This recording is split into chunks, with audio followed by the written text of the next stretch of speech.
Wax like a dog.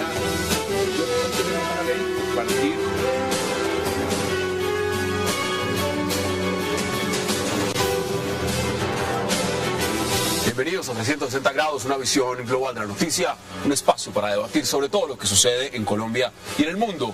Y esta noche arrancaremos hablando del súbito cambio del discurso del presidente Juan Manuel Santos en su reciente gira en los medios de comunicación. Luego de varias encuestas donde sucesivamente se rechaza su reelección, el mandatario pasó de declinar peleas con la oposición a lanzar agresivos comentarios, especialmente al sector uribista. El presidente Santos se cansó de recibir golpes y comenzó su ofensiva. Hoy, por ejemplo, dijo en una entrevista en la FM que su primo Francisco Santos tiene sida en el alma. De igual forma, ha desmentido críticas del expresidente Uribe y lo acusa de generar ambiente de miedo. Igualmente lo mandó a coger oficio, luego de lanzar el 7 de agosto 89 trinos seguidos contra él. ¿Qué pasa con el presidente Santos y qué futuro tendrá la petición del Centro Democrático para que defienda a Uribe de las acusaciones de Nicolás Maduro? Hoy debate en 360 y también en nuestro segundo tema de la noche hablaremos del futuro del caso Interbolsa, una de las mayores estafas financieras en Colombia donde muy pocos podrán recuperar su dinero, mientras que los responsables se declaran en bancarrota. Interbolsa en liquidación reuniría entre 80.000 y 90.000 millones de pesos para cancelar sus créditos, situación que choca con los 1.117 reclamaciones de 819 víctimas por una suma superior a los 520.000 millones de pesos. ¿Qué pasa con Interbolsa? Y ante todo, ¿qué pasará con los responsables de esta estafa? Hoy debate en 360 y no se muevan, que ya en segundos le damos la bienvenida a nuestros invitados. Wax like a dog.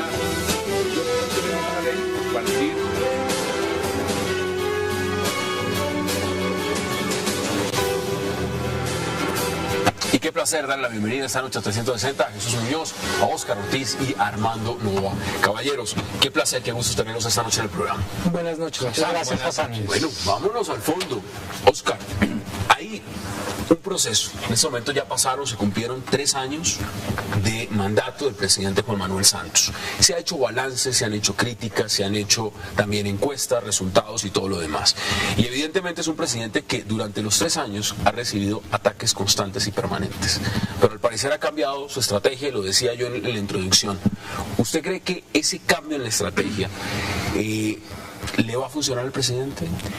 Pues creo que está usando un lenguaje y una estrategia poco democrática. Lo que acabamos de ver como reacción frente al balance que la opinión está haciendo de su trabajo como gobernante, pues lo está llevando a la desesperación.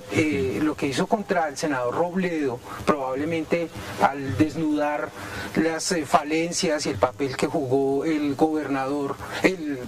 embajador del gobierno colombiano en Estados Unidos, el embajador Urrutia, y con el tema de tierras, pues lo hizo llevar a un asunto que incluso confesó en un programa aquí antenoche en Cable Noticias, que dijo que había hecho eso para que el senador Robledo admitiera y dijera públicamente que descalificaba la violencia, cuando para todo el país es claro que el senador Robledo nunca ha estado de acuerdo con los métodos ilegales y violentos para las conquistas democráticas. Mucho al gobierno, es decir, las críticas profundas al presidente, al ministro del Interior, haber señalado al senador Robledo de estar detrás de los palos. Porque desnuda una incapacidad, una impaciencia, y efectivamente hizo una ofensiva de medios, ofensiva por la cantidad de ofensas que está disparando a diestra y siniestra, y lo que hizo, digamos, esta mañana contra Francisco Santos, contra Pacho Santos.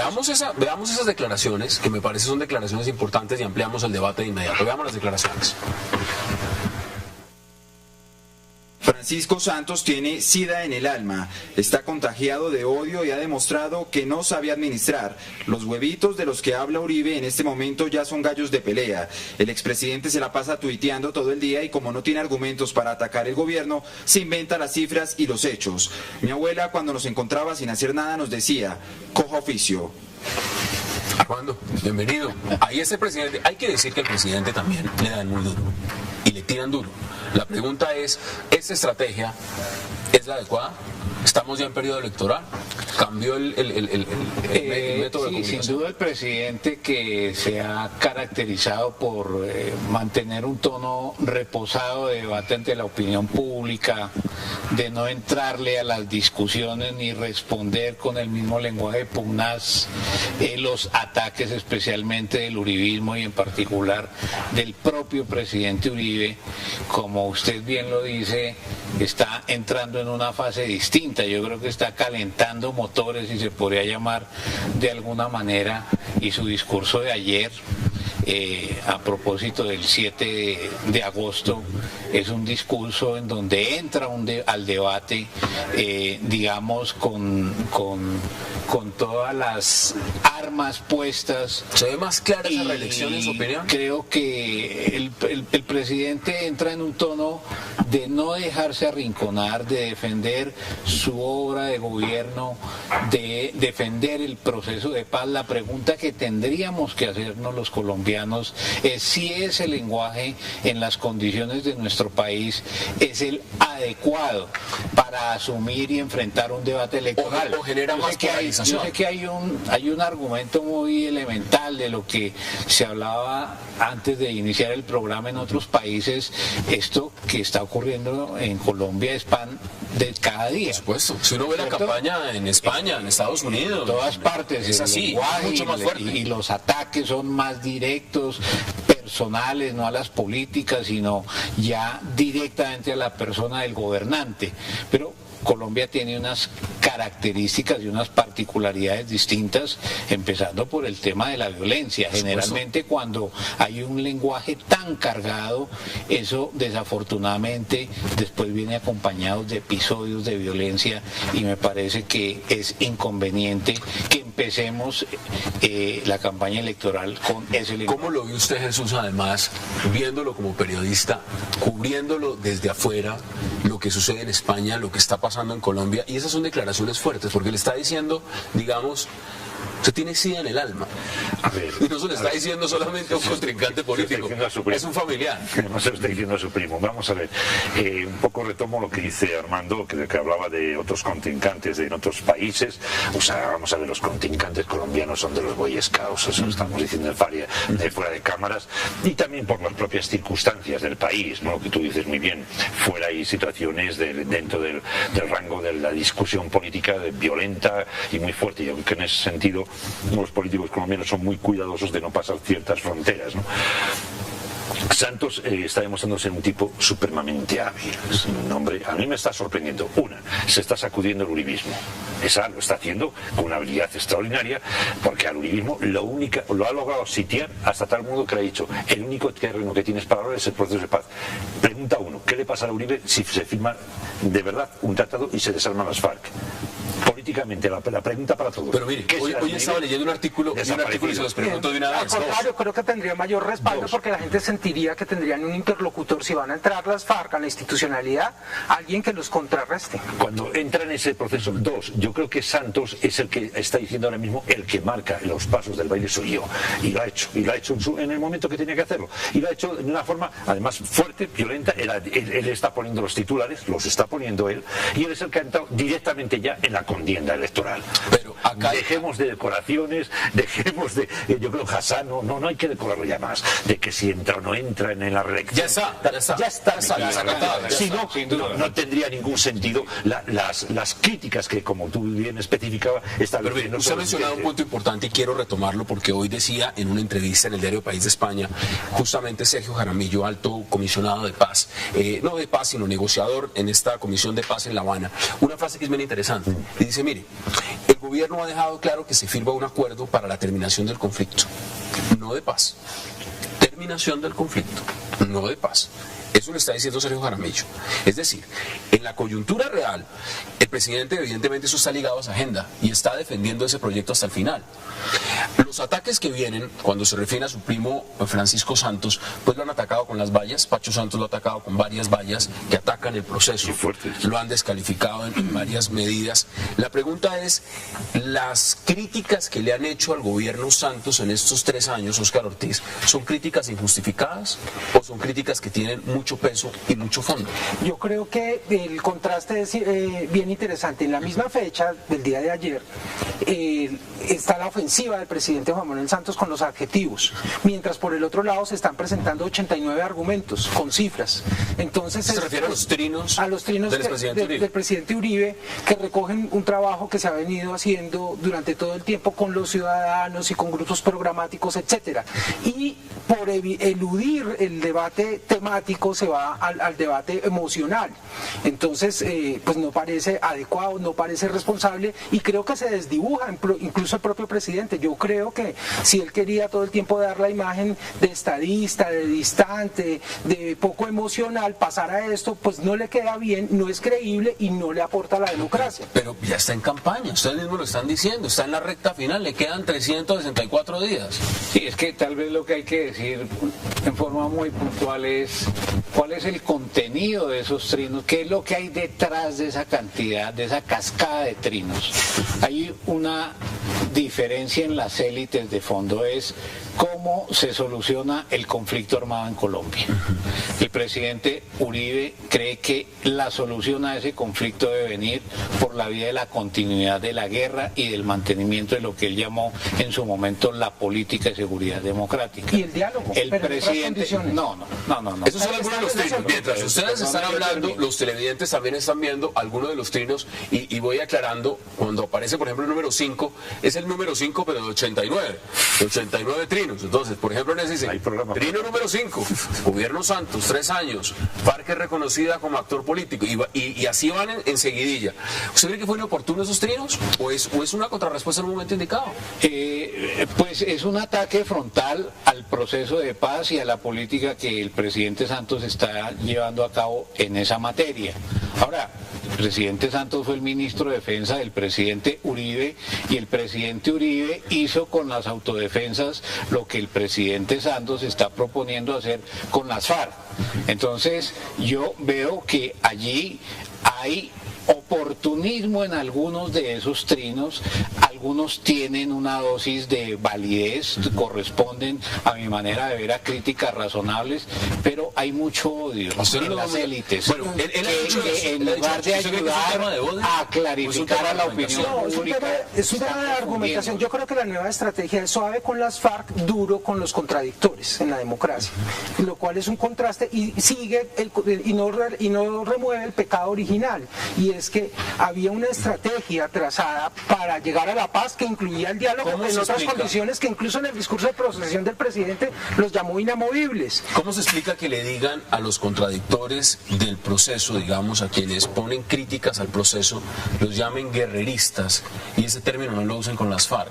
¿Eso es comprensible? Pues, eso es lo que la gente no entiende, y creo que la desesperación y el cambio de estrategia, como se hizo incluso durante la campaña del 2010, obedece justamente a lo que están revelando las encuestas, y es que la gente tiene más de un 60%, la gente no quiere la reelección del presidente Santos. No es sino transcribir o recordar lo que cotidianamente dice el ministro de Defensa. Pero no el presidente. El ministro de Defensa maneja el mismo lenguaje de José Obdulio Gaviria y del presidente Uribe. De manera que yo veo que hay un ataque que es irracional, y lo que hay en el fondo de eso es una mirada de un sector del establecimiento político en el sentido de que del establecimiento político, porque es que el presidente Uribe fue presidente durante 8 años y no resolvió el conflicto. Tengo que ir a la pausa, señores, y ya les doy la palabra. Vamos a la pausa y ya regresamos en 360.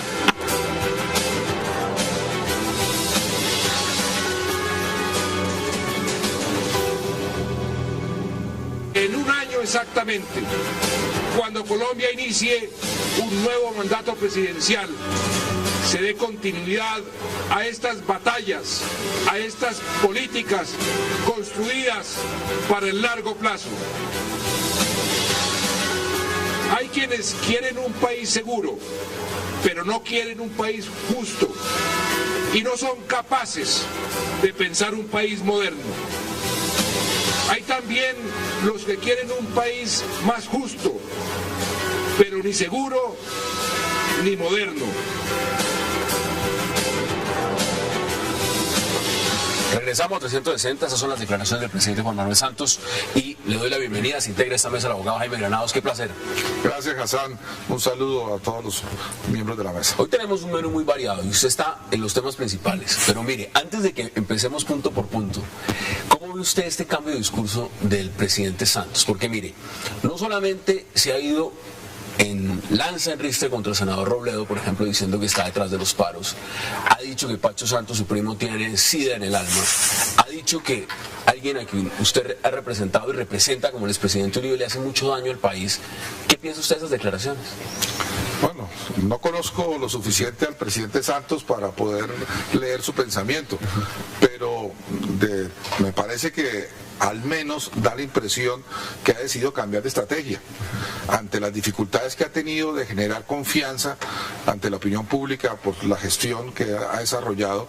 Ha entendido, tal vez por algún asesor, que debe pasar al ataque, que en la medida en que uno ataca es menos vulnerable a recibir ataques, y ciertamente el presidente Uribe es el maestro de la ofensiva. Es el maestro de la ofensiva, con esos 89 trenes ustedes lo estaban mencionando, pero también al presidente Uribe le lanzan ataques y desde Venezuela, y se los está lanzando Nicolás Maduro, Diosdado Cabello, y el Centro Democrático le está reclamando al presidente Santos justamente que el presidente Santos no lo está defendiendo. Y le ha tocado entonces a 5 precandidatos y a usted ir ante la Comisión Interamericana de Derechos Humanos de la OEA a llevar esa querella. Explíquenos qué está pasando allá.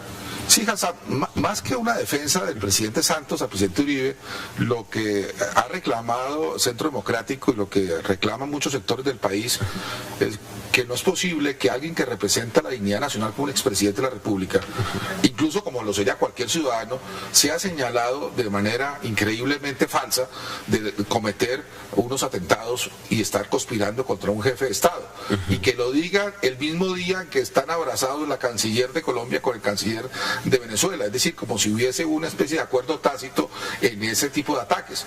Entonces, el presidente Uribe no le ha pedido al presidente Santos que lo defienda, eso lo pidió el presidente Pastrana. Lo que ha pedido es que cesen los ataques contra la dignidad de Colombia y que cese desde Venezuela la protección al terrorismo y que el presidente de Colombia y el gobierno de Colombia cumplan con sus responsabilidades. Eso es todo. ¿Usted cómo lo ve? Pues como algo muy grave, porque efectivamente esto no es un asunto de modales. Las buenas relaciones, que se supone que es algo de lo positivo que habla el gobierno, no es un asunto de etiqueta, sino de defender los derechos y los intereses de Colombia y de los colombianos. Y se abandonaron las denuncias sobre la protección. Esto no es cualquier cosa. Están diciendo que el expresidente Álvaro Uribe está planeando desde Colombia asesinar a Nicolás Maduro. Eso no es cualquier cosa. Pero con falsedades. Pero eso no es... El ministro de Interior y de Justicia de Venezuela señaló 6 días específicos, señaló 6 lugares específicos también de una supuesta reunión de conspiración. En ninguno de esos 6 días estaba el presidente Uribe en esas 6 ciudades, y en 3 de esos días estaba fuera del país, estaba en Estados Unidos, es decir, a punta de vulgares mentiras.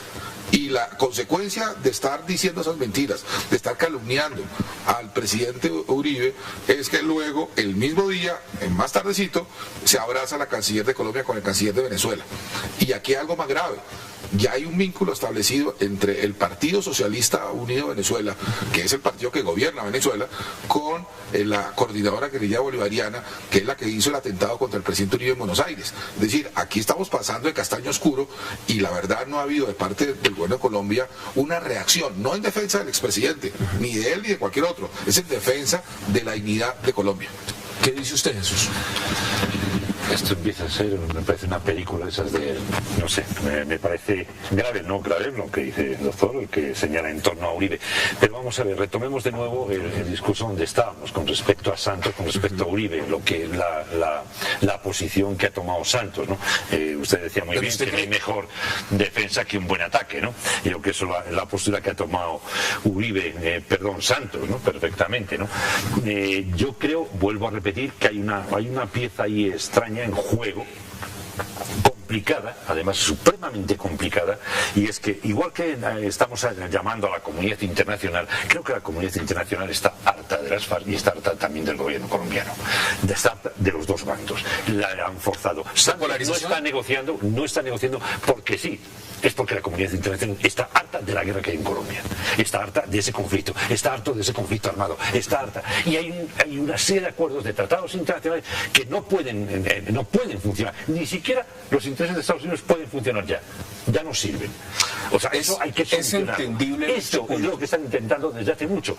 Hay otro sector dentro del país que creo que no tiene, o por lo menos no es que no tenga interés en resolverlo, que sí lo tendrá, pero la táctica es distinta, ¿no? Y ahí es donde está el choque de trenes. Pero es entendible en este momento. Una cosa es atacar la dignidad de un expresidente y atacar, digamos, lo que significa para un pueblo colombiano o un sector del pueblo colombiano, porque no puede ser todo, y no tomar posición frente a esos ataques, por ejemplo, que está haciendo Nicolás Maduro. O es entendible que el presidente Santos diga: yo por qué tengo que salir a defender a mi mayor contradictor, si es que mientras yo salgo a dar un discurso me están lanzando 89 La pregunta que yo me hago es si el presidente Uribe encarna la dignidad de la nación. Digamos, yo no tengo ninguna observación sobre la persona del presidente Uribe, pero durante sus 8 años de gobierno, su eje de política internacional fue la pugnacidad, y especialmente con el gobierno venezolano. Y el gobierno venezolano tampoco se quedó de brazos cruzados y le devolvió con la misma moneda los ataques del presidente Uribe. Convertir eso, y eso es repudiable, convertir esa polémica en un problema de Estado me parece exagerado. Son dos cosas distintas. Si hay unas calumnias, unos ataques injuriosos a la persona del presidente Uribe, él debería encargarse, como lo dice el doctor Granados, de hacer su defensa en las instancias judiciales correspondientes. Armando, pero me parece que es exagerado yo les pregunto a ustedes, volver esto una política. ¿Está de acuerdo? No. Estado. Esto sobrepasa los intereses personales. Esto no porque la afirmación de la dignidad del presidente Uribe. Esto es la defensa de los intereses de los colombianos y de los derechos de los colombianos. Desde Venezuela se arropan las FARC. No, puede que discusión. Seguramente no, y no se trata de eso, pero lo que pasa es, incluso para quien está en desacuerdo de esto, es que está alguien que está denunciando cómo Venezuela protege ilegalmente a las FARC, está siendo objeto de calumnias e injurias e incluso de atentados fuera del país. Se lo pregunto de otra forma para complementar. Hay un tema que a mí me pone nervioso en esta discusión. Quiero hacer un poco de memoria histórica, y fue la época Samper. Samper se tuvo que defender en una situación muy complicada, tuvo que defender no solo ya la figura personal, sino la figura de la presidencia de la República y la dignidad, ¿no? La famosa dignidad, ¿no? El señor Uribe fue brutal. Le importó muy poco la dignidad de la figura de la presidencia de la República. Fue uno de los críticos más duros que tuvo Samper. Y yo nunca le vi a este hombre diciendo: bueno, un momento, lo ataqué aquí, pero cuidado con esto, la presidencia de la República es sagrada. Y yo nunca lo vi. Quiero decir, haciendo un poco de memoria, según muchos datos estaré equivocado, pero yo tengo un recuerdo diferente. Yo recuerdo que el presidente Uribe se formó en el Poder Popular, que dirigía el presidente Samper. Aún más, él como candidato inicialmente, me acuerdo muy bien, apoyó opciones electorales de Serpa, incluso, y fue muy disciplinado el partido. El momento en que pierde finalmente la elección presidencial frente al candidato Pastrana, ¿con quién estaba Álvaro Uribe? ¿Estaba con Pastrana o estaba con Serpa? No estaba con Pastrana. ¿Cuándo es que hay, digamos, una fractura en el Partido Liberal y el presidente Uribe decide enviar su movimiento aparte? Después del Caguán, y cuando entendió que la alternativa no era Horacio Serpa, con quien ha tenido relaciones tan cordiales que nombró embajador en la OEA. Entonces yo creo que nunca ha habido de parte del presidente Uribe un irrespeto a la figura presidencial. Sí ha habido una confrontación muy fuerte con Venezuela, porque Venezuela ampara el terrorismo, y un presidente no puede contestar que otro país apoye apoyen terrorismo. Imagínense ustedes qué pasaría si México apoya el terrorismo de Al Qaeda, cómo reaccionaría Estados Unidos, o cómo reaccionaría España si en Francia se estuviera apoyando a ETA. Es decir, es elemental que frente al terrorismo no se pueda hacer concesiones. Pero en el caso de la dignidad presidencial, aquí vamos más lejos. Hoy el presidente Uribe, como expresidente, tiene el respeto que tiene un expresidente y cualquier persona, pero además es alguien que lidera al menos un 35 o 40% de la opinión pública de Colombia. Y eso no se puede desconocer sus contradictores. Eso hay que verlo en las elecciones de marzo. Las encuestas porque las encuestas reflejan que el uribismo en la campaña electoral a Congreso no tendría más del 5%. Una encuesta. Entonces no nos remitamos a las encuestas para dirimir este problema. El punto mío es el siguiente. Pero usted dice algo importante, Armando, y lo interrumpo ahí para que usted pueda complementarlo. Usted habla del tema de la dignidad. Digamos, si en ese caso lo vemos a la inversa, y la inversa es muy fácil verla. Por ejemplo, cuando el presidente Santos se reunió con Enrique Capriles, e inmediatamente sintió el presidente Nicolás Maduro que le habían herido en su dignidad, y lo primero que va y dice es: pongo en congelamiento, en congelador las relaciones inmediatamente con Colombia. Y el apoyo al proceso. Inmediatamente condiciono mi apoyo a Cuba. Yo te devuelvo la observación ¿Cómo se vería en ese lado? Con el siguiente comentario. ¿Ustedes se acuerdan los ataques del presidente Chávez a Bush número 2, incluso al Bush ido, incluso en el recinto de Naciones Unidas? En algún momento el presidente Obama tomó esos ataques como ataques contra la dignidad de la presidencia de la primera potencia del mundo. Ha guardado silencio. Él no ha convertido eso en un problema de Estado. Sí. Son cosas distintas. Son cosas distintas. Son los calificativos o las diferencias políticas, y otras son los hechos de arropar una organización terrorista. No, pero es que eso no. El gobierno colombiano está adelantando una negociación con las FARC, que ha cometido una serie de conductas que todos los colombianos repudiamos, y está tratando de que ese tipo de situaciones se solucionen por la vía de una negociación política. Utilizar y tratar de regresarnos al lenguaje de que está legitimando y aupando una organización terrorista en este contexto se hace con el propósito único de deslegitimar la mesa de negociaciones en La Habana, que cuenta con el apoyo de Estados Unidos, de Noruega, de Chile, de Cuba, de la Unión Europea y de todos los países de América Latina. Entonces no nos pueden meter en la discusión, en la lógica del presidente colombianos que las FARC no son terroristas. No, es decir, están negando que existe tal historia. Sí, que se estoy diciendo que hay una fuerza que ha atacado con las armas al Estado. Yo repudio las acciones de violencia por parte de las FARC. Tienen que ser censuradas sin esguinces, pero hay una negociación política. Vamos a las conclusiones. Es una vía para la solución del conflicto. Tuvo una frase que me pareció muy inteligente. Mire, vamos a dejarnos ya de la típica demagogia, que hay un lenguaje terrible, y además me duele porque es un lenguaje que manipula unas sensibilidades muy especiales de los ciudadanos. Yo llegué aquí en la época de San Pedro. Las FARC están derrotadas. Mentira. Pastrana, las FARC están derrotadas. Mentira. Uribe, 8 años. Las FARC están derrotadas. Mentira. Vamos a ver. ¿Hasta cuándo van a seguir así los colombianos? Vendiendo semejante paquete de mentiras a los ciudadanos colombianos. Están vencidas, están vencidas. No, señor, no están vencidas. Nunca han estado vencidas. ¿Cuáles son sus conclusiones? Es que vamos a ver. Jesús me obliga a hacer una observación parecida en las conclusiones. 20 segundos.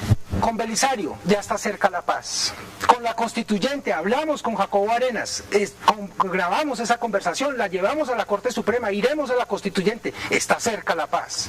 El mandato ciudadano por la paz, que lo impulsamos, más de 10 millones de votos, está cerca la paz. Con Pastrana está cerca la paz, dialogando con los ciudadanos. Y con Uribe mucho más cerca, porque pasamos de más de 10.000 desmovilizados, y estábamos cerca de unas conversaciones, lo que se está pidiendo y lo que se compromete prometió, y ordenó a los ciudadanos es que cesaran sus acciones para poder dialogar. Una paz parcial 20 segundos. Y que se ha avanzado en el país. ¿No está hablando de las FARC? La retórica de que hay una amenaza terrorista que se puede derrotar en corto tiempo en Colombia está agotada. Lo más auténticamente colombiano es la retórica de la guerra. Ahí están los argumentos. Denme sus conclusiones en 20 segundos. Pues yo creo algo muy sencillo. Nadie ha prometido que la lucha contra el terrorismo sea una lucha de un día. Estados Unidos lleva contra Al Qaeda 12 años y no ha podido. La lucha contra la ETA tomó 40 años. La lucha contra el terrorismo toma tiempo. La pregunta no es cuánto tiempo toma, sino si estamos haciendo lo correcto. ¿Rendirnos ante los terroristas o vencerlos? No, la pregunta es cuánto tiempo dura. Ahí están las posiciones. La pregunta también es... Vamos a la pausa, señores, y al regreso vendremos a hablar de un tema también muy importante en la agenda de Colombia. Tiene que ver con Interbolsa. Ya regresamos.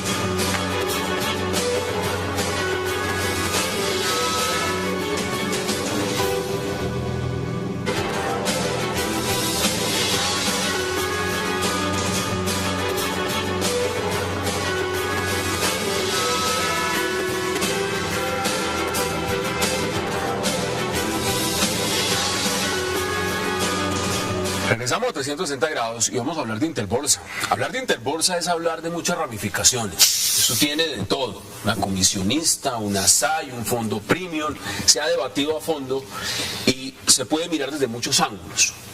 La gran pregunta que se hacen ahora los colombianos es que ya cuando entra el momento de la liquidación y que hay que empezar a entregar lo que se perdió, pues los fondos no aparecen. Abogado Jaime Granados, usted representa una de las partes.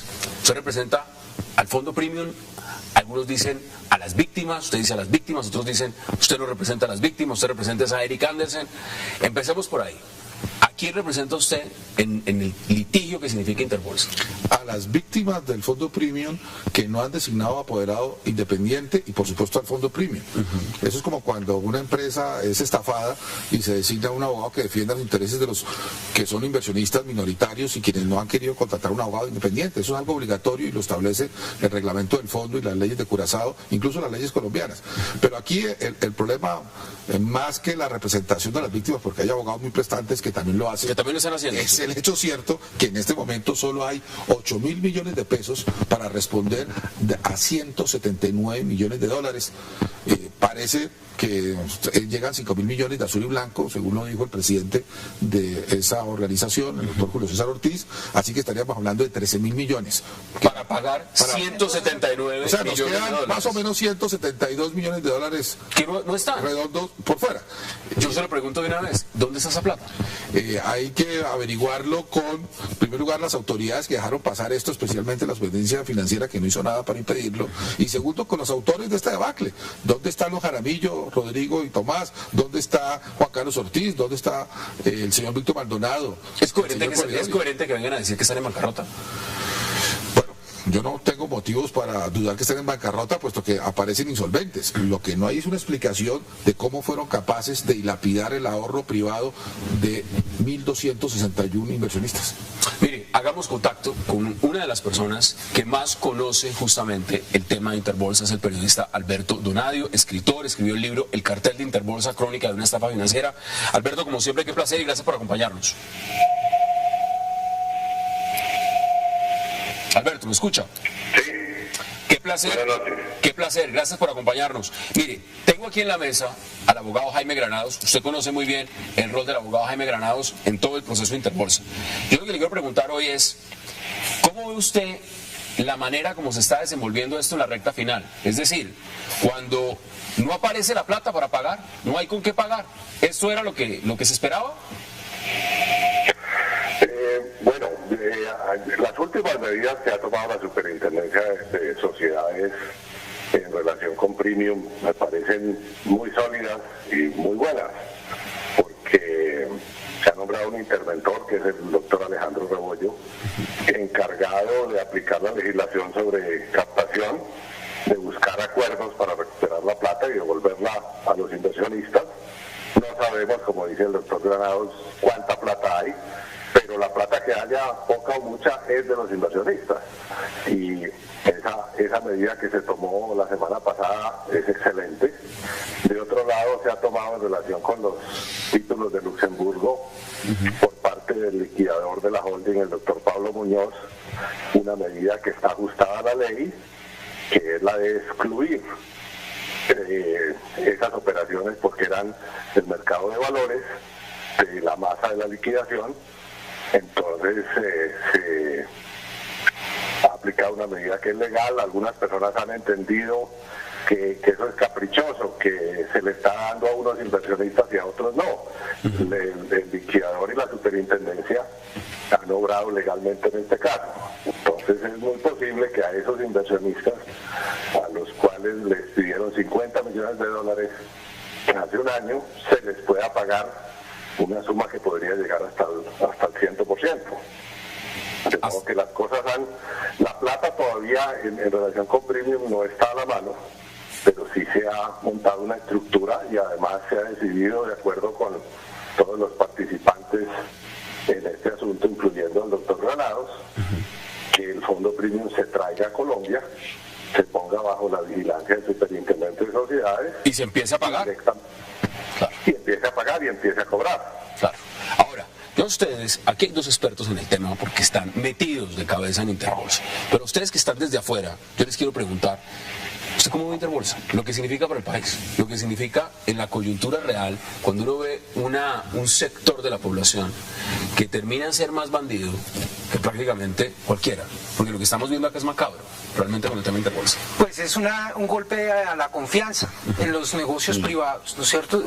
Digamos un DMG sofisticado, donde concurren personas con mucha educación, con bastante conocimiento, con unas entidades encargadas de vigilarlos, donde algunas personas depositan su confianza y otras se dedican básicamente a abusar de esa confianza y a hacer una serie de operaciones ilegales, a manipular acciones, a hacer administraciones desleales, operaciones no autorizadas, y un Estado que, como en el caso por ejemplo de los Nule, se queda impávido y no reacciona oportunamente para proteger a la gente de buena fe de ese tipo de delincuentes tan sofisticados, donde concurren no solamente gente, digamos, desde Harvard, sino que van hasta el Caguán, de los que están interesados en la paz, o que que llegan por México, también del narcotráfico, y se habla incluso del cartel de corrupción de Bogotá, que pueden tener dineros allí. Entonces, es un DMG sofisticado donde algunas personas llevan sus dineros. ¿Usted ya me dice si es un DMG o no? Hay quienes dicen que no. Digo literariamente, digamos, con una licencia para no decir que jurídicamente es parecido. Sí, es un DMG sofisticado. Yo coincido mucho con lo que ha dicho don Alberto Dadio, que nada más ha estudiado con mucha seriedad el tema. Habría que distinguir dos momentos: el momento anterior a la crisis y lo que ha pasado después. Yo veo que antes de la crisis hubo una ausencia absoluta de supervisión del Estado por vía de la superintendencia financiera. Recordemos que la mayor parte de las personas que colocaron sus recursos en el fondo Premium, al menos, no quiero referirme a otros temas, lo hicieron a través de Interbolsa, sociedad comisionista de bolsa, que era quien le recomendaba esa inversión, y porque existía un contrato de corresponsalía entre el advisor del fondo Premium, que era la señora Juan Carlos Ortiz Jaramillo, y la sociedad comisionista. ¿Quién vigila a la sociedad comisionista? La superintendencia financiera. ¿Advirtió en algún momento la superintendencia financiera que había algo irregular? No, nunca lo hizo. Pero ahí estamos hablando única y exclusivamente del tema del fondo Premium. Si hablamos, por ejemplo, los repos de Fabricato, es que están en un holding. Se financiaba a través del fondo Premium para comprar y hacer esa inflación. Estos episodios me hacen recordar la frase de algún escritor europeo que decía que ser ladrón no es robar un banco, sino tener un banco. Entonces, claro, es una frase un poco fuerte, no, hay banqueros muy respetables, pero lo que veo aquí es lo mismo que sucedió en Estados Unidos en el año 2008, que es grandes magnates de la intermediación financiera jugando con la especulación en las bolsas, inversiones ficticias, enriquecimiento, digamos, aparencial y una irresponsabilidad total en el manejo de los ahorros de las personas que depositan sus dineros en esas instituciones. Yo hoy estaba leyendo la noticia de que el señor Jaramillo, el presidente de Interbolsa, estaba reclamando que le devolvieran un carro que no tiene cualquier colombiano. Son 3 carros, los 3 carros. Y su hijo estaba paseando el fin de semana en Santa Marta, lo que, digamos, me indica el nivel de irresponsabilidad y de inconsciencia en la burbuja en la que están metidos estos sectores, Armando, responsables de la debacle financiera. A la opinión pública justamente que no entiende muy bien cómo es el manejo, porque aquí hay unas ramificaciones impresionantes de dónde entra el dinero, por dónde lo sacan, cómo crearon los fondos, cómo crean las compañías en Panamá y en Colombia para que vuelva a entrar, cómo opera la superfinanciera y las supersociedades. La gente de normal se pregunta lo siguiente, dice, los señores Jaramillo, el señor Ortiz, el señor Maldonado, el señor Corridori, ¿esos señores dónde van a quedar? ¿Esos señores van a pagar? ¿Van a devolver? ¿Van a ir a la cárcel? ¿O no va a pasar absolutamente nada? Hay una cosa, hay un tema que Interbolsa hace parte, creo que no podemos separar de lo que muy bien ha señalado Armando y Óscar también, ha sido la misma forma del hacer económico en España, en Luxemburgo, en Estados Unidos. Ha sido un nuevo grupo que apareció, operando de una forma, que han rayado con eso, con la ilegalidad. Mario Mendoza tiene una frase extraordinaria, el escritor Mario Mendoza, que a mí me encanta.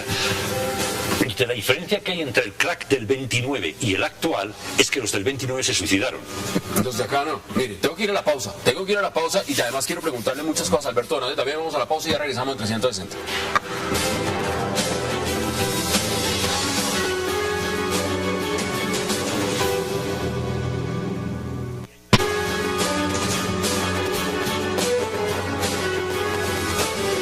Regresamos a 360. Quiero aprovechar que tengo a Alberto Donade en la línea y que es alguien que ha estudiado mucho este tema, como también lo decía el abogado Jaime Granados.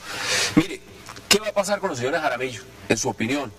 Con Juan Carlos Ortiz, con Víctor Maldonado. ¿Qué va a pasar, por ejemplo, con Alessandro Corridori? ¿Qué va a pasar con ellos, en su opinión?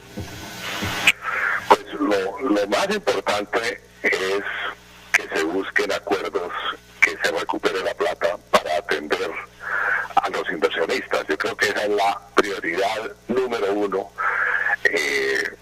La segunda prioridad es obviamente que la fiscalía se mueva, porque eso nos lo podría explicar mejor el doctor Granados, pero llevamos 9, 10 meses y no hay imputación de cargos.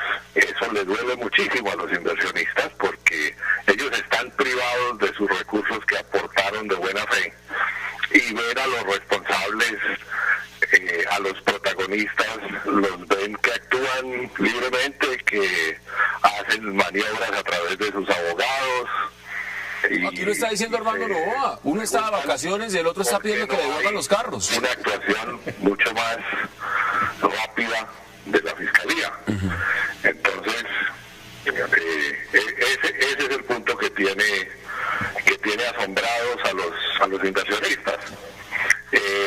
Hassan, hace un par de meses en Cartagena, Juan Gosaín me hizo el honor de presentar el libro mío, y quiero leer 4 líneas de la interpretación que hizo Juan Gosaín. Adelante. Él dijo: unos tipos cogieron una plata ajena con el cuento de que la iban a invertir en Curazao en el fondo premium. Eran intermediarios de un fondo que en realidad era de ellos. Se hacían pasar por corresponsales. Cogieron esa plata para mandarla a Curazao, no la mandaron, la invirtieron aquí en Fabricato. Si el negocio era bueno, ellos se ganaban la utilidad. Si el negocio era malo, la plata la perdía el que la puso. Eso se llama estafa, eso se llama robo. Eso fue lo que dijo Juan Gosaín en esa presentación. Eso es lo que sienten los inversionistas, que quieren, primero, que la plata se recupere, y segundo, que haya una actuación penal más rápida de la que ha habido. No, usted ha sido supremamente claro y en su libro lo dice. ¿Qué dice usted? Sí, coincido plenamente con lo dicho don Alberto Dario. Cuando les decía que había que distinguir entre un antes y un después, ya vimos que el antes es que la superintendencia financiera no hizo nada. Después, ¿qué ha pasado? La superintendencia de sociedades ha actuado. En cabeza Luis Guillermo Vélez. Y hay que reconocerlo, y me parece que las decisiones tomadas la semana pasada son decisiones valerosas. Pero han tratado de tumbarlo, han tratado de sacarlo. Porque ha actuado. Si él no hubiera actuado, lo estarían defendiendo. Como él se ha tomado medidas, lo atacan. Pero esas medidas van dirigidas a tratar de conseguir alguna masa, algunos recursos para los inversionistas de Premium, trayendo el fondo a Colombia. Y en eso hay pleno apoyo. Pero por otro lado, digamos, el verdadero mazo que se tiene, ya no masa sino mazo, es la Fiscalía. El temor que infunde tener que responder con ir a la cárcel como el señor Madoff en Estados Unidos, por ejemplo. Pero resulta que aquí nada, la Fiscalía... El señor Madoff va a pasar más de 100 años de cárcel. No ha hecho nada, sé que investigan, sé que han trabajado muy juiciosos, pero resultados, hasta este momento, cero. No hay medidas cautelares, no hay imputaciones, incluso lo que han tratado es de obstaculizar el trabajo de los abogados que defendemos a las víctimas. Eso sí es preocupante. ¿Es una estafa? Interbolsa es claramente una estafa. Claro, hay más de 10 delitos cometidos, es un entramado, como diría en España, bastante sofisticado, para que, como en el fondo dijo Juan Gosaín, con el dinero ajeno, buscar unas utilidades que si no se consiguen, la perdieron los demás. Es trabajar con la plata del otro. ¿Usted puede creer que este tipo de personas ya han pasado por más o menos lo mismo y han vuelto a abrir otra firma? Eso sí, lo creo. Que esa configuración se ha dado en Colombia. Sí, vuelven y siguen operando en el mercado bursátil y vuelven a crear otra bolsa y vuelven a hacer lo mismo. Claro, es que... y sobre todo si no hay controles institucionales adecuados y sanciones del Estado que contrarresten los efectos de este tipo de medidas. Es que yo, sin ser abogado penalista, diría que por lo menos ahí hay una conducta que generó una situación de pánico económico. Al alcalde Petro lo denunciaron por algo mucho menor desde el punto de vista económico. Ya eso lo llaman pánico económico. Pero imagínense, ¿dónde estaba el ministro de Hacienda? Es cierto que Interbolsa hizo una donación de 100 millones de pesos a la campaña presidencial del presidente Santos. Eso lo denunció la silla vacía. Esa donación habrá tenido como contraprestación, pregunto, la flexibilización de los controles del Estado sobre el manejo de este tipo de... Le voy a agregar más de 10 funcionarios de Interbolsa han trabajado en el gobierno. Entonces, eso está reportado por el tiempo. Ahora, yo les pregunto a ustedes, en la configuración de país, usted mencionaba justicia, verdad, reparación. ¿Aquí va a haber justicia? ¿Aquí va a haber verdad? ¿Aquí va a haber reparación? Pues de pronto pasan de Santa Marta a La Habana y se acogen... Se cogen todos al mismo marco legal para la paz, más o menos. Sí, algunas penas más blandas. Pero el símil es al revés. El símil es al revés. De La Habana tendrían que vincularse a Interbolsa para que haya una amnistía amplia y general sin problemas.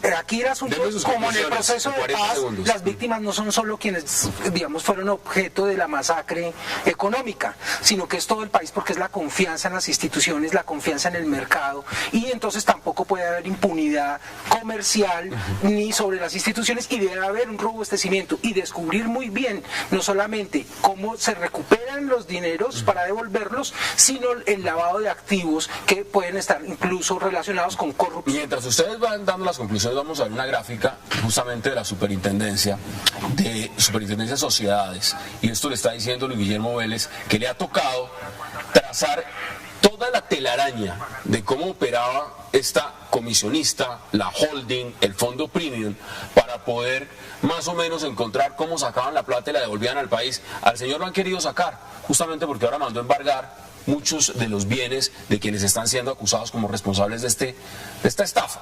Mire, la pregunta que también se preguntan muchos colombianos, abogado Jaime Granados, es: ¿esa plática pudo terminar en este momento en otros paraísos fiscales, en cuentas que nunca se van a rastrear? Estamos tras ello y espero, así como el martes pasado, hace 2 días, entregué un informe de los análisis de más de 100.000 correos electrónicos que muestran los tentáculos de Interbolsa controlando Premium, y donde aparece Rodrigo Jaramillo y Tomás Jaramillo y todos los que hemos hablado, como Juan Carlos Ortiz y Víctor Maldonado. También estamos haciendo la trazabilidad de los recursos y es donde terminó el dinero. Todavía todavía no. Así como sacaron de Curazao, lo pueden sacar de Curazao a Islas Caimán, a Chipre, a cualquier lado. Pregúntenle a Bárcenas, el tesoro del Partido Popular, seguramente tendrá algún datico de dónde están las cosas de claro, esas. estamos de nosotros. Y se lo vamos a entregar a la Fiscalía. Pero la pregunta es, ¿qué está haciendo la Fiscalía? Nada. No, es que volvemos, lo que dice muy bien Amador, es que es cierto, o sea, es que han sido colpuertos, es que han sido los nules, que es una detrás de otra. Y todo el tiempo el Estado está ausente. El Estado no existe ningún tipo de control. O sea, es que ya el escándalo ya afecta directamente al ciudadano, ya nos ha afectado 2 billones de pesos. Pero sí hemos tenido ministros de Hacienda que han formado parte de la Junta Directiva de Interbolsa. Pero es que lo que uno inmediatamente ve el entrañado y uno dice, antes esto avanza. Las olas de indignación internacional, recordemos, tienen que ver con la incapacidad de la clase política, pero su alianza con el sector financiero también. Mire, me quedan menos de 30 segundos y quiero darse a Alberto Donadio para que él también concluya. Alberto, ¿cuáles son sus conclusiones de este tema hasta el momento? En 30 segundos. Estamos bien encaminados, pero faltan cosas, porque, por ejemplo, los inversionistas la semana pasada notaron con asombro que al exministro de Hacienda, que estuvo en la Junta Directiva de Interbolsa, lo nombraron representante de Colombia en el BID. Él estaba en la Junta en la época en que el gobierno ahora concluye que había el delito de captación ilegal. Eso no lo entienden los inversionistas, se sienten desamparados. De Interbolsa al BID. De Interbolsa al BID.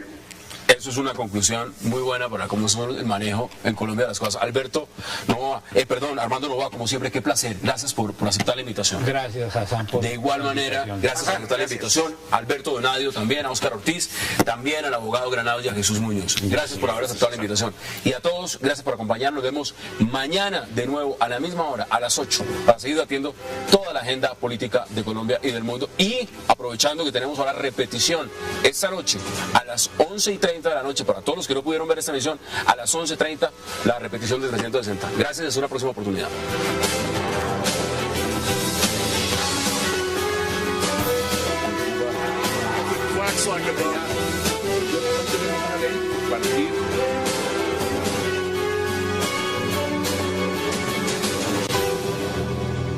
El presidente entra en un tono de no dejarse arrinconar, de defender su obra de gobierno, de defender el proceso de paz. La pregunta que tendríamos que hacernos los colombianos es si ese lenguaje en las condiciones de nuestro país es el adecuado para asumir y enfrentar un debate electoral. O genera más polarización. Yo sé que hay un argumento muy elemental de lo que se hablaba antes de iniciar el programa en otros países. Esto que está ocurriendo en Colombia es pan de cada día. Por supuesto. Si uno ve la campaña en España, en Estados Unidos, en todas partes, es así, mucho más fuerte. Y los ataques son más directos, personales, no a las políticas, sino ya directamente a la persona del gobernante.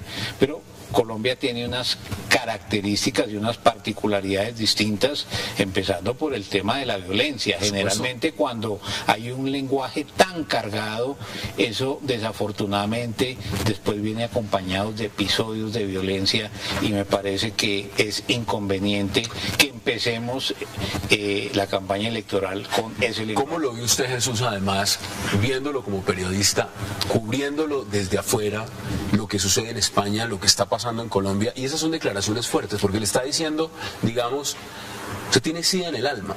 A ver, y no se le está diciendo solamente a un contrincante político, es un familiar. No se lo está diciendo a su primo. Vamos a ver, un poco retomo lo que dice Armando, que hablaba de otros contrincantes en otros países. O sea, vamos a ver, los contrincantes colombianos son de los Boy Scouts, eso lo estamos diciendo fuera de cámaras, y también por las propias circunstancias del país, ¿no? Lo que tú dices muy bien, fuera hay situaciones dentro del rango de la discusión política violenta y muy fuerte, y aunque en ese sentido los políticos colombianos son muy...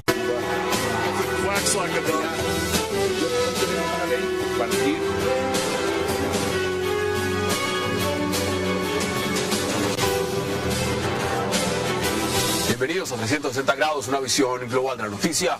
un espacio para debatir sobre todo lo que sucede en Colombia y en el mundo. Y esta noche arrancaremos hablando del súbito cambio del discurso del presidente Juan Manuel Santos en su reciente gira en los medios de comunicación, luego de varias encuestas donde sucesivamente se rechaza su reelección. El mandatario pasó de declinar peleas con la oposición a lanzar agresivos comentarios, especialmente al sector uribista. El presidente Santos se cansó de recibir golpes y comenzó su ofensiva.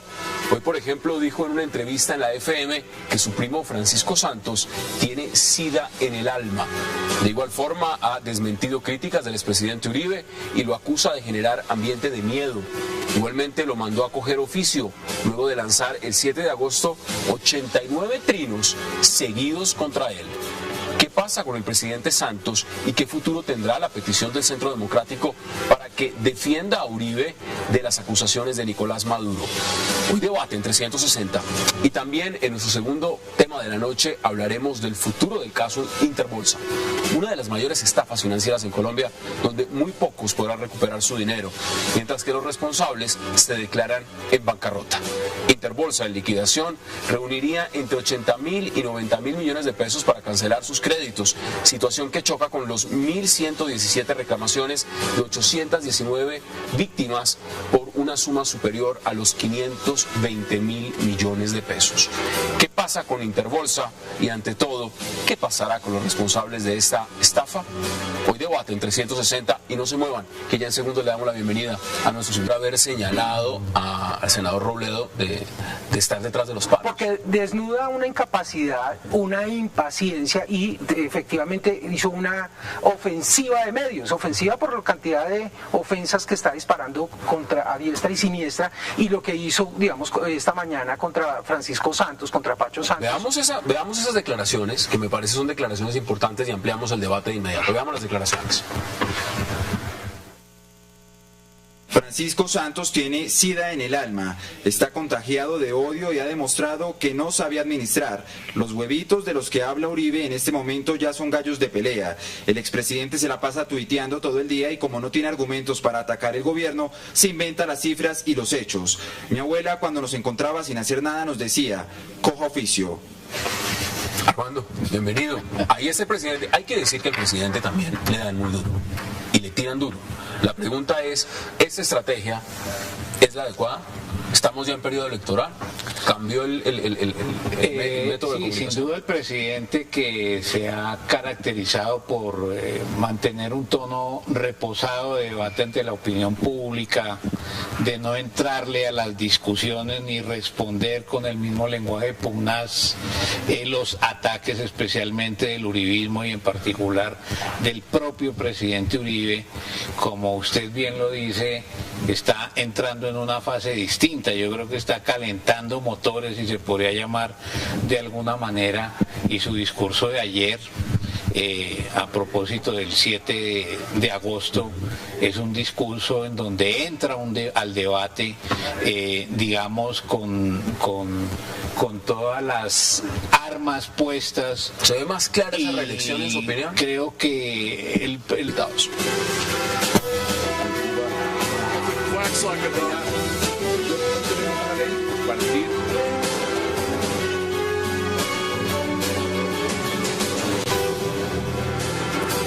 Y qué placer darle la bienvenida esta noche a 360 a Jesús Muñoz, a Óscar Ortiz y a Armando Nova. Caballeros, qué placer, qué gusto tenerlos esta noche en el programa. Buenas noches, muchas gracias, Hassan. Bueno, vámonos al fondo. Óscar, hay un proceso. En este momento ya se cumplieron 3 años de mandato del presidente Juan Manuel Santos. Se ha hecho balance, se han hecho críticas, se han hecho también encuestas, resultados y todo lo demás. Y evidentemente es un presidente que durante los 3 años ha recibido ataques constantes y permanentes. Pero al parecer ha cambiado su estrategia, y lo decía yo en la introducción. ¿Usted cree que ese cambio en la estrategia le va a funcionar al presidente? Pues creo que está usando un lenguaje y una estrategia poco democrática. Lo que acabamos de ver como reacción frente al balance que la opinión está haciendo de su trabajo como gobernante, pues lo está llevando a la desesperación. Lo que hizo contra el senador Robledo, probablemente al desnudar las falencias y el papel que jugó el embajador embajador del gobierno colombiano en Estados Unidos, el embajador Urrutia, y con el tema de tierras, pues y lo hizo llevar a un asunto que incluso confesó en un programa aquí antenoche en Cable Noticias, que dijo que había hecho eso para que el senador Robledo admitiera y dijera públicamente que descalificaba la violencia, cuando para todo el país es claro que el senador Robledo nunca ha estado de acuerdo con los métodos ilegales y violentos para las conquistas democráticas. Mucho al gobierno, es decir, las críticas profundas al presidente, al ministro del Interior. Cuidadosos de no pasar ciertas fronteras, ¿no? Santos está demostrando ser un tipo supremamente hábil. Es un hombre, a mí me está sorprendiendo. Una, se está sacudiendo el uribismo. Esa lo está haciendo con una habilidad extraordinaria, porque al uribismo lo ha logrado sitiar hasta tal modo que le ha dicho: el único terreno que tienes para ahora es el proceso de paz. Pregunta uno: ¿qué le pasa a Uribe si se firma de verdad un tratado y se desarman las FARC? Políticamente, la pregunta para todos. Pero mire, hoy estaba leyendo un artículo y se los pregunto de una vez. Al contrario, creo que tendría mayor respaldo porque la gente sentiría que tendrían un interlocutor, si van a entrar las FARC a la institucionalidad, alguien que los contrarreste. Cuando entra en ese proceso, dos, yo creo que Santos es el que está diciendo ahora mismo: el que marca los pasos del baile soy yo. Y lo ha hecho en el momento que tenía que hacerlo. Y lo ha hecho de una forma, además, fuerte, violenta. Él está poniendo los titulares, los está poniendo él, y él es el que ha entrado directamente ya en la contienda electoral. Pero acá dejemos de decoraciones, dejemos de, yo creo, Hassan, no hay que decorarlo ya más, de que si entra o no entra en la reelección. Ya está. Si no tendría ningún sentido las críticas que, como tú bien especificabas, Pero bien, usted ha mencionado un punto importante y quiero retomarlo, porque hoy decía en una entrevista en el diario País de España, justamente Sergio Jaramillo, alto comisionado de paz, no de paz, sino negociador en esta comisión de paz en La Habana, una frase que es bien interesante. Y dice: mire, el gobierno ha dejado claro que se firma un acuerdo para la terminación del conflicto, no de paz. Terminación del conflicto, no de paz.